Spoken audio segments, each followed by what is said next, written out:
En el mundo de la política, lo normal es que el transcurso de la historia, es decir, la actualidad, provoque cambios en la dirección de los discursos políticos. A medida que la vida se desarrolla y los cambios se producen, los políticos se tienen que adaptar continuamente a la nueva actualidad y tienen que redireccionar sus discursos para emitir una opinión y mostrar una posición política al respecto de dichos cambios. Eso es lo frecuente, que nuestra propia historia sea la que fuerce el cambio de los discursos políticos. Lo que no es tan frecuente es encontrar discursos políticos que cambian la historia.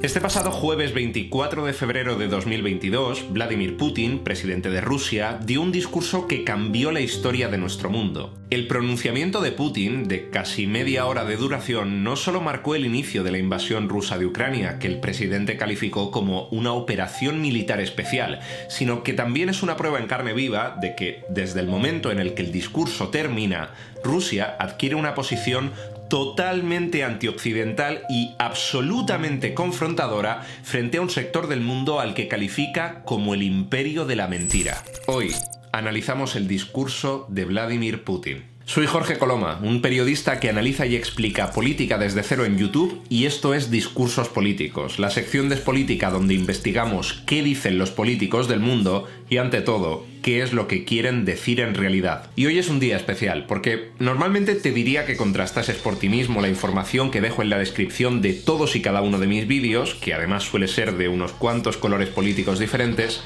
pero resulta que hoy no puedo. Este vídeo es una excepción, porque resulta que la principal fuente que he utilizado, que es una traducción al castellano al momento del discurso de Vladimir Putin, viene del medio de comunicación financiado por la administración rusa, Russia Today. Y resulta que ese medio está vetado en YouTube en toda Europa. Así que en su defecto, te voy a recomendar que pruebes Conola VPN, un navegador gratuito con VPN incorporada que, hipotéticamente, te permitiría consumir vídeos desde cualquier rincón del mundo. Tienes el enlace en la descripción. Bienvenido a Es Política, donde aprender política es aprender a defenderte.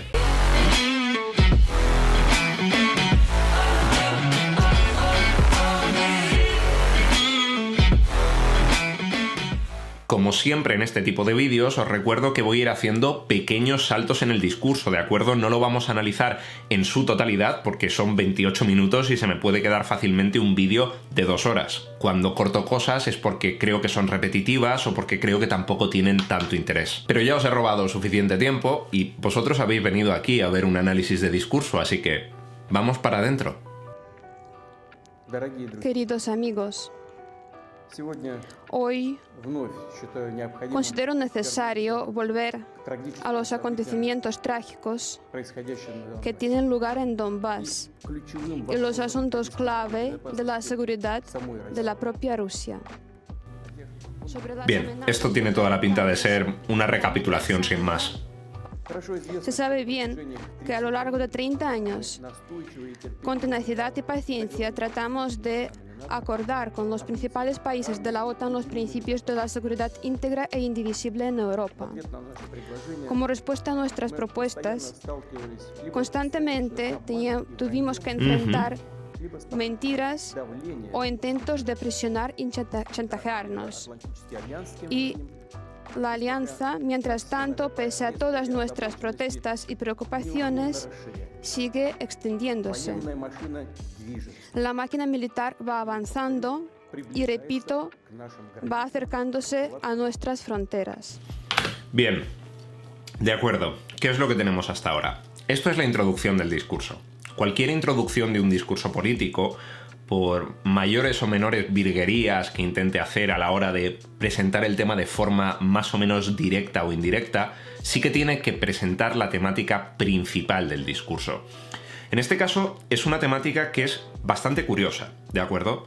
En primer lugar, el tono belicista está desde un primer momento, es decir, está hablando de políticos irresponsables, de mentiras, de intentos de chantaje, pero al mismo tiempo es bastante curioso porque está situando a Rusia en una posición de cierta debilidad.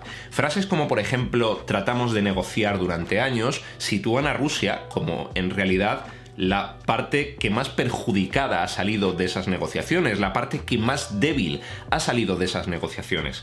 Entonces es bastante curioso porque En líneas generales, de momento esto suena a que lo siguiente va a ser una enorme justificación, o sea, esto es dar un contexto de pura negatividad, donde se está hablando de políticos irresponsables, de nuevo de mentiras, de intentos de chantaje, y esto suena a que debido a que esto ha ocurrido, debido a que esto se ha hecho con Rusia, ahora somos nosotros los que tenemos que reaccionar.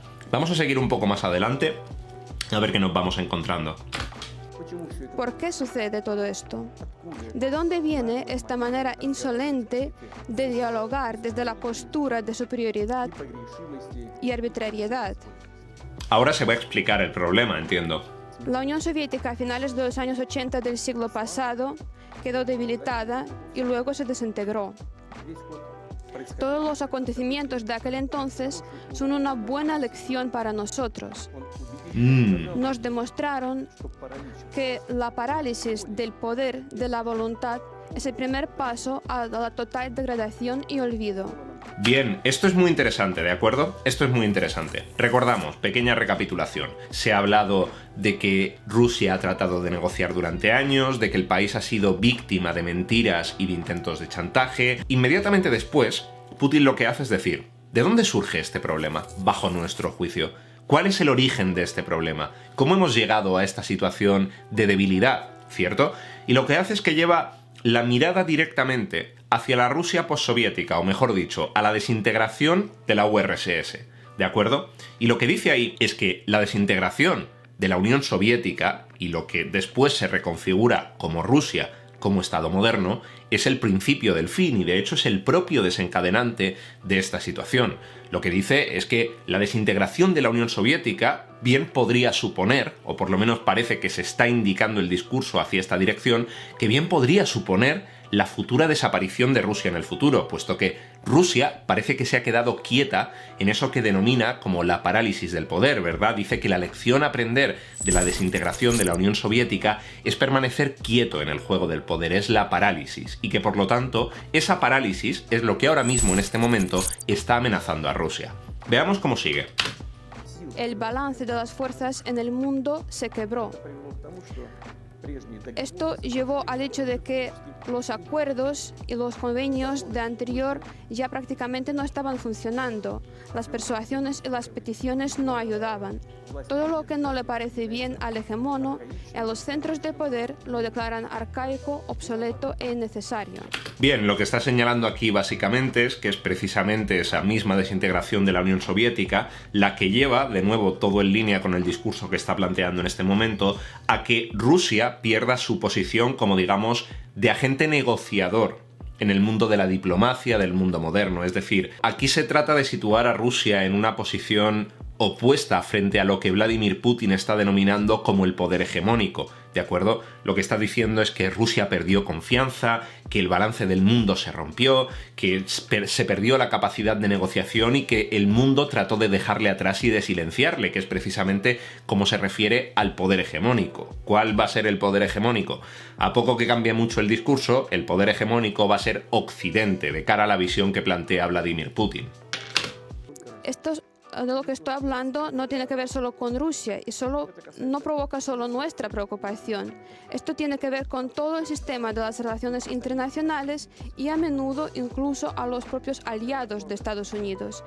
En las normas había que tomar en cuenta también los cambios en el mundo y en el balance de fuerzas, pero deberían haberlo hecho de una manera profesional, despacio, con paciencia, tomando en cuenta los intereses de todos los países y entendiendo su responsabilidad. Pero no, el estado eufórico de la total superioridad, una especie de absolutismo moderno, junto con el bajo nivel de la cultura general y la arrogancia de aquellos que estaban preparando, adoptando e imponiendo las decisiones que correspondían solamente a sus intereses, la situación empezó a desarrollarse en otra dirección.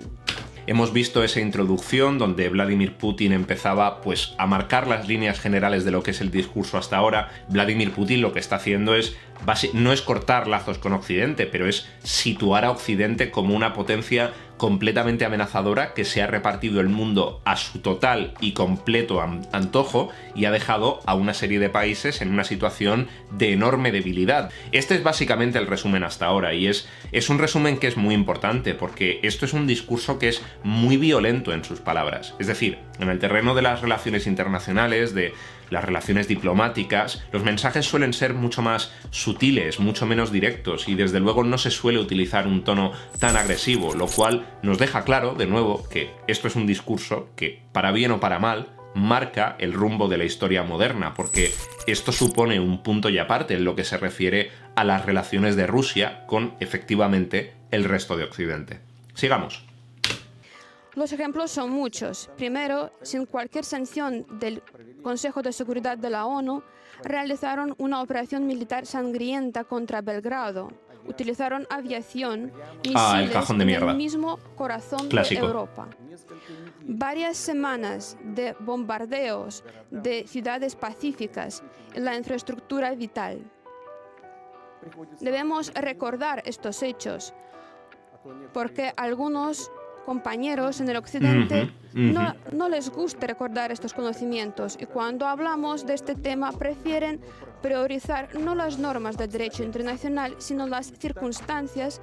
O me estoy volviendo loco o dentro de muy poco van a empezar a salir ejemplos bastante más modernos que Belgrado, pero la idea principal que nos estamos encontrando hasta este momento es muy sencilla. Este discurso, al menos hasta este momento, consiste en demonizar a Occidente, ¿de acuerdo? Consiste en trasladar la versión menos diplomática, con menos aristas, con, digamos, menos ángulos de Occidente y, en su defecto, lanzar una imagen plana. Lanzar una imagen que cualquier espectador que esté viendo este discurso entienda como una imagen absolutamente lisa, centrada completamente en la maldad política de Occidente, centrada completamente en la arbitrariedad de Occidente, centrada completamente en cómo Occidente se ha repartido el mundo a su antojo desde la Segunda Guerra Mundial, centrada en cómo hay una serie de países que han sufrido, entre ellos Rusia, las consecuencias de la arbitrariedad de Occidente. Este es un discurso que no está dejando hueco a que existan ángulos más diplomáticos, ángulos más políticos, ángulos que permitan tener una visión completa de este tipo de fenómenos, sino que la idea hasta este momento, y de nuevo recalco, por eso me resulta tan sumamente agresiva, es mostrar una faceta de Occidente que se limite a contemplar todo lo malo, ya sea real o sea teórico, que Occidente puede mostrar. Y por eso es un discurso tan sumamente preocupante, porque este discurso no tiene medias tintas, este discurso no se mide en una escala de grises. De nuevo, y ya voy a dejar de repetirlo porque creo que el punto ha quedado claro, supone un punto y aparte en las relaciones de Rusia con el resto del mundo. Que interpretan tal como les parece necesario. Luego llegó el turno de Irak, de Libia, de Más Siria. ejemplos, por supuesto. El uso ilegítimo de la fuerza militar contra Libia. Han tergiversado todas las decisiones del Consejo de Seguridad de la ONU sobre Libia, lo que llevó a la destrucción del Estado y la aparición de un enorme núcleo del terrorismo internacional. El mismo destino debía correr Siria.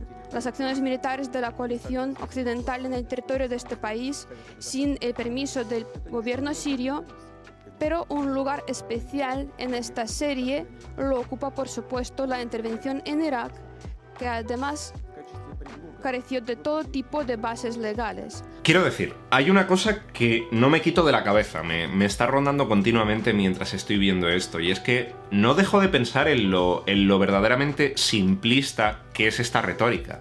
Es decir, rompe demasiado con todo, pero me da la sensación de que incluso se rompe a sí mismo en el proceso, porque supone un giro tan de 180 grados que me da la sensación de que el propio discurso se marea. Es decir, yo no sé cómo me sentiría si fuese un ciudadano ruso y estuviese viendo este discurso y estuviese viendo este giro tan sumamente brusco por parte de mi presidente, porque en Ucrania obviamente se ha producido una escalada diplomática, no solamente una escalada militar, sino también una escalada diplomática de tensión. Y hay formas y formas de justificar y de intentar vender lo que es una invasión, ¿de acuerdo? Pero esta en concreto me parece demasiado burda. Es un relato que no tiene complejidad alguna, es un relato, y precisamente por no tener complejidad alguna, solamente tienes la opción de creértelo a pie juntillas o, en su defecto, de rechazarlo de la cabeza a los pies, pero supone un lavado de cara tan grande de cara a lo que han sido las relaciones diplomáticas entre Rusia y el resto de estados del mundo durante estos años que da la sensación de que está hecho de papel maché, de que no se sostiene por ningún sitio. Sigamos. Y como resultado tuvimos muchísimas víctimas, destrucciones y un repunte del terrorismo. La impresión es que prácticamente por todas partes, en muchas regiones del mundo donde el Occidente viene a establecer su orden, dejan heridas abiertas que siguen sangrando y plagas de terrorismo internacional y extremismo. Todo lo que acabo de mencionar son los ejemplos más claros, pero no únicos. Aquí mismo podemos mencionar las promesas a nuestro país de no ampliar la OTAN. Vale, ahora empezamos a entrar.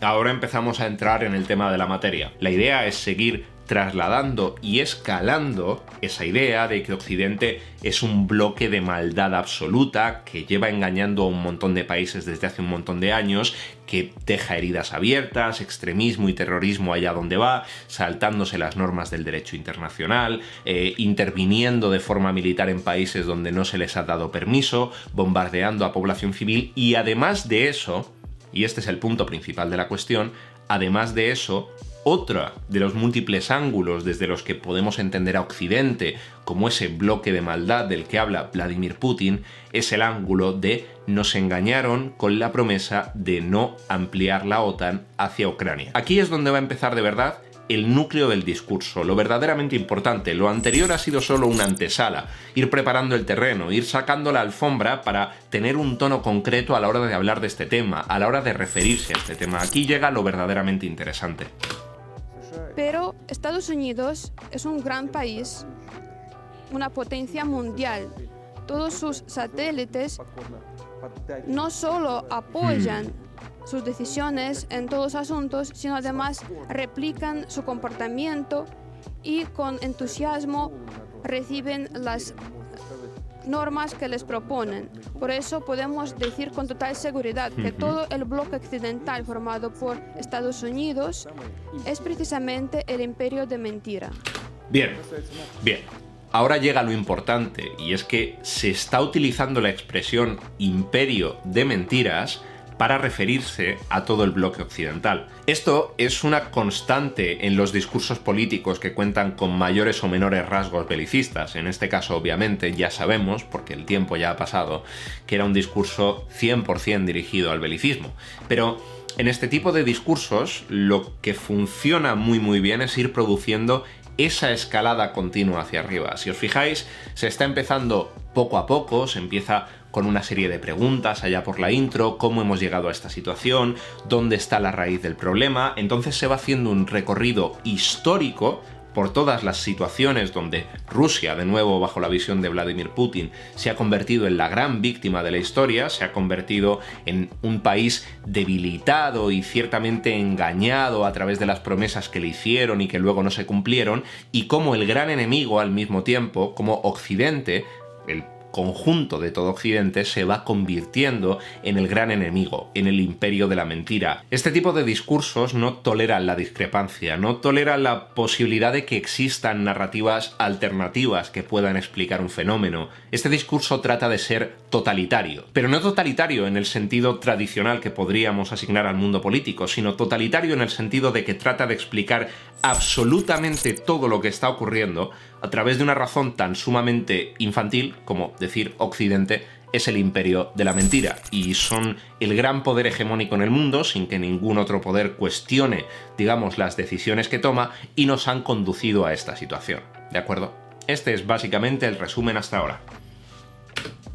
En cuanto a nuestro país, después del desmantelamiento de la URSS, con toda la apertura de la Rusia moderna y la disposición a trabajar honestamente con Estados Unidos y otros países occidentales en condiciones de prácticamente desarme unilateral, nos intentaron presionar, destruir ya hasta el final.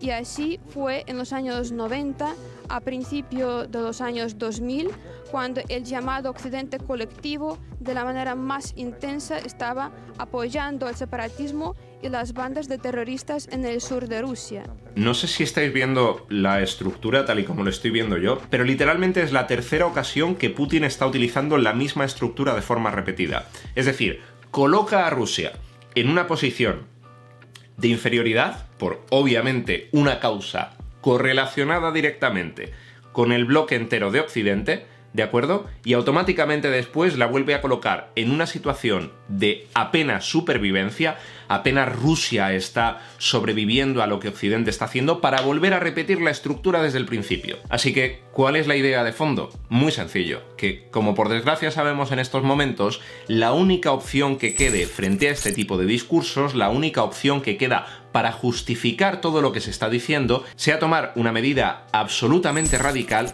que a su vez justifique todo el discurso que Putin está dando hasta este momento. Y por supuesto en esta situación surge la pregunta, ¿y qué debemos hacer? ¿Qué debemos esperar? Sabemos muy bien de la historia como en los años 40, en el año 1941 del siglo pasado, la Unión Soviética con todas sus fuerzas intentó prevenir o aplazar el inicio de la guerra. Como resultado, el país no estaba preparado para enfrentar la invasión de la Alemania nazi, que sin declarar la guerra atacó a nuestro país el 22 de junio de 1941. Supimos parar al agresor y luego destruirlo, pero el precio fue enorme. El intento de complacer al agresor en vísperas de la Gran Guerra Patria fue un error que costó muy caro a nuestro pueblo. En los primeros meses de la guerra perdimos territorios enormes, muy importantes estratégicamente, y a millones de personas. No vamos a cometer el mismo error otra vez. Durante la primera parte del discurso, Vladimir Putin ha estado hablando de la historia de los últimos 40-50 años para precisamente ejemplificar la idea de si nos quedamos quietos, si no tomamos un paso al frente, si no somos proactivos en esto, entonces perderemos todavía más. La historia, en este caso, este ejemplo en concreto, nos enseña que tenemos que dar un paso al frente o nuestras pérdidas serán demasiado grandes. Eso es lo que Vladimir Putin entiende como proactividad. Esto es la proactividad del gobierno ruso, es decir, si nos quedamos quietos frente a la posible expansión de la OTAN en Ucrania, entonces estará pasando algo similar a lo que nos ocurrió en 1941 con la Alemania nazi. Por lo tanto, nosotros tenemos que ser los primeros en actuar. Y ahora llega la gran pregunta y, por supuesto, va a venir la gran respuesta de ¿qué es lo que vamos a hacer para actuar? Durante 8 años, 8 largos años, hemos hecho todo lo posible para solucionar la situación por medios políticos, pacíficos. Fue en vano. Creo importante subrayar otra cosa. Los países principales de la OTAN, para lograr sus propios objetivos, están apoyando a los nacionalistas y los neonazis en Ucrania, que nunca perdonarán a los residentes de Crimea y Sebastopol su... Es la misma narrativa, es la misma imagen lisa, sólida, solo que en este caso aplicado a Ucrania. No admite alternativas, no admite narrativas alternas. Y ahora, además, quieren hacerse con el armamento nuclear. No lo vamos a permitir. Como ya he dicho anteriormente, Rusia, después del desmantelamiento de la URSS, adoptó y asumió la nueva realidad geopolítica. Pero Rusia no puede sentirse en seguridad, desarrollarse y existir con la permanente amenaza que proviene de la Ucrania moderna. Les recuerdo que en los años 2000-2005 las circunstancias exigen de nosotros acciones inmediatas y decisivas. Las repúblicas de Donbass pidieron ayuda a Rusia. Viene ahora. A este respecto, y conforme con el artículo 51 de la parte 7 de la Carta de la ONU, la sanción del Consejo de Federación de Rusia y los acuerdos de paz y amistad ratificados por la Asamblea Federal el 22 de febrero de este año, esto es, con las repúblicas de Donbass, tomó la decisión de realizar una operación militar especial.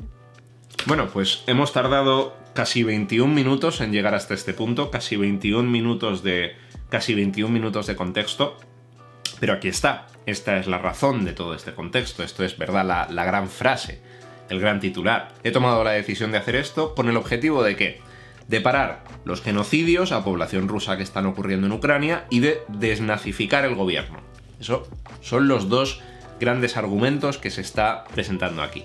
Todo esto nos ha llevado hasta este punto, ¿verdad? El cómo Putin, de la misma forma que recurre a la historia para situar a Rusia en una posición de desventaja, la vuelve a recurrir a la historia para posteriormente situarla en una posición de no, pero nosotros, el pueblo ruso, también nos hemos defendido de estas amenazas y también hemos aprendido de la defensa de estas amenazas y por lo tanto, de cara al futuro histórico de nuestro pueblo, no podemos permitirnos recaer en los errores del pasado y tenemos que tomar la iniciativa. Y la iniciativa es hacer esto, es hacerlo en este momento. Vamos a ver de todas formas qué es lo que queda todavía por delante. Como ya digo, no creo que vaya a ser información necesariamente nueva, pero es un discurso y vamos a intentar consumirlo en su totalidad.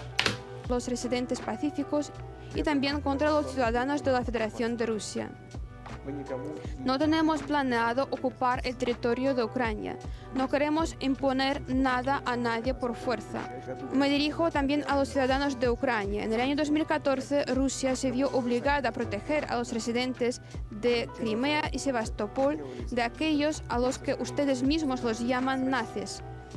Y por más grave que sea, les pido a entenderlo, les llamo a entendimiento para pasar esta página trágica y seguir avanzando. Bueno, quiero decir, no tiene mucho misterio, ¿verdad? Lo que está haciendo Vladimir Putin en este momento es sencillamente, pues, mandar un mensaje es sencillamente tratar de llevarte a algunos de tus enemigos, no tanto a tu bando, sino a que siembren discordia dentro de su bando. Supongo que también va a mandar un mensaje a los soldados del ejército ucraniano o algo, quiero decir. Creo que sería lo lógico aquí.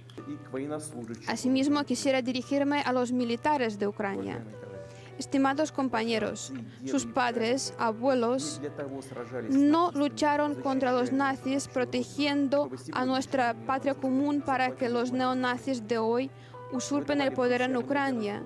Les llamo a abandonar las armas y volver a casa. Les explico, todos los militares del ejército de Ucrania que cumplan esta exigencia podrán abandonar la zona del conflicto y regresar a sus familias.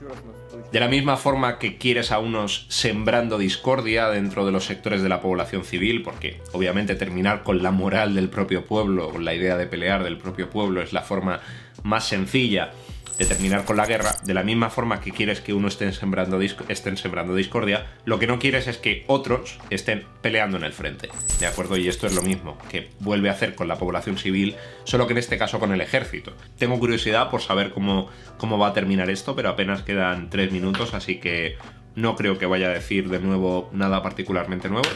A aquellos que puedan tener ganas de intervenir en los acontecimientos desde fuera. Cualquiera que sea la fuerza que quiera intervenir y crear amenazas para nuestro país, deben saber que la respuesta de Rusia fue inmediata y las consecuencias para ustedes... La segunda vez que amenaza a terceras potencias. No han tenido precedentes en la historia. Como colofón, mensaje para los ciudadanos de Rusia.